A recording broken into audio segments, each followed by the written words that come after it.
салом алейкум дӯстони гиромӣ.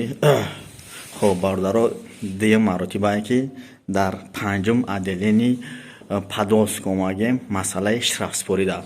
иҷа якчанд бачаҳои дига омаган, мутаассифона намехоҳанд дар навор биён. мехостам ки суҳбат кунанд, ай проблемаи худшон гап зананд, то ки шумо ҳам бифаҳмед. хоб ҳамин бачаҳоаним 2 моҳӣ 3 моҳӣ зиёдтар 5-6 моҳӣ гузаштагиай. мақсад 7 моҳина як бародар мегӯяд ки 7 моҳ гузаштагиай.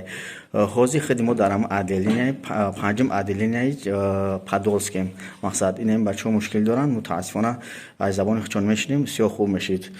хоб анем ҳамаям ё ами отделени ами чи омагам подольск омагам мега ки дар районҳои худ мо пурсидем дар оҷа мо штрафа намеспоранд. агар ягон таи шумо бачаҳо яке дар ҳамун территорияи худтон споридагӣ бошен, як дар зери навор менависонем, бисёр хуб мешуд. масалан ман худам бо